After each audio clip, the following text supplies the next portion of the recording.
Hello, my dear children. Good morning.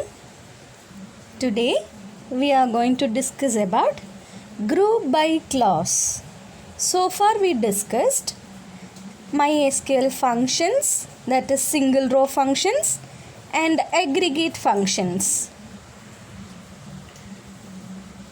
In this module we are going to deal with group by.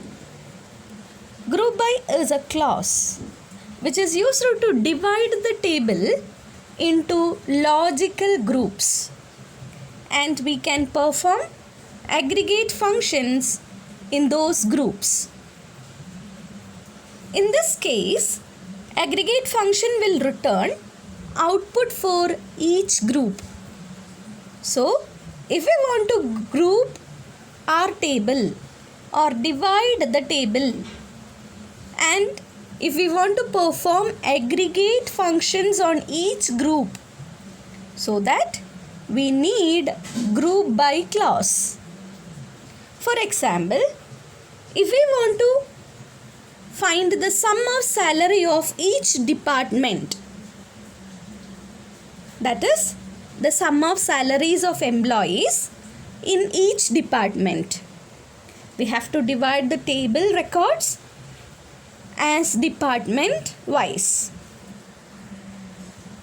My dear children, please pause this video and please copy this table into your note.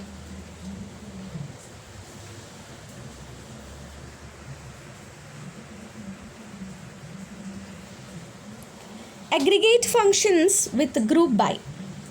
Aggregate functions by default take the entire table as a single group.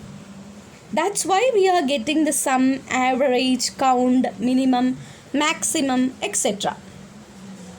Now, suppose the organization wants the sum of all the job separately, or want to find the average salary of every job.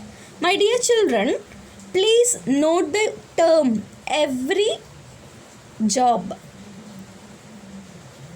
In this case, we have to logically divide our table into groups based on job. That is nothing but the department. So that every group will be passed to aggregate function for calculation, and aggregate function will return the result for every group. I think you're all clear what is the concept behind the group by clause. If we want to find the sum or the average of separate groups in a table, then we need to use group by clause. Children, we have to look at the EMP table that you had copied in your note.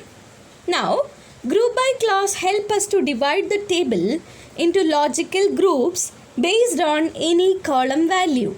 So, we need to give the column name along with group by clause. In those logically divided records, we can apply aggregate functions. For example, select sum of salaries from employee group by department. So, how the compiler will execute? The compiler first go for from clause. So, it finds the table, then it groups each record according to the department.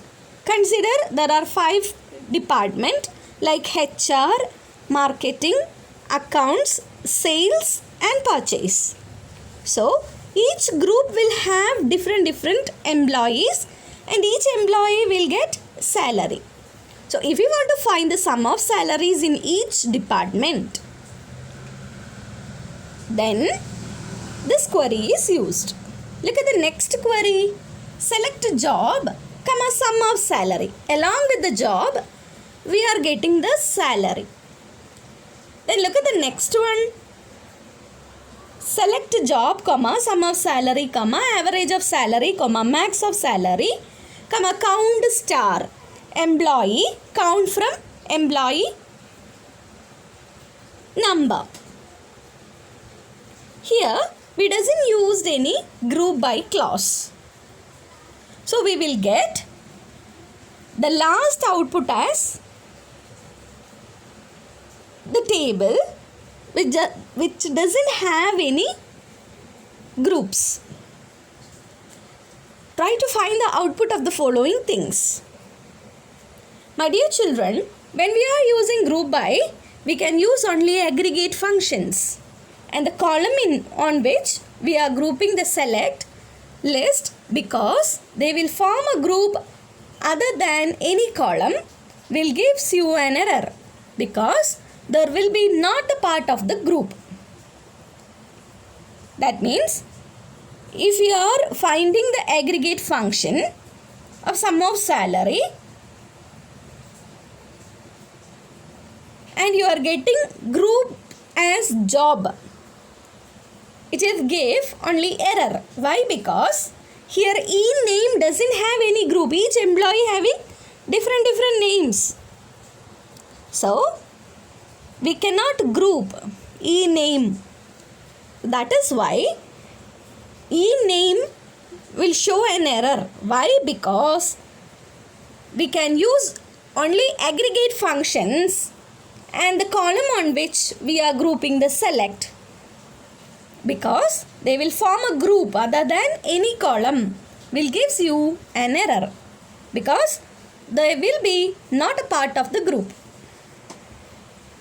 My dear children, I think you are all clear about why group by clause is used. You people have to refer the text back questions to know more about how group by clause works and clarify your doubts while we are meeting at online sessions. Thank you.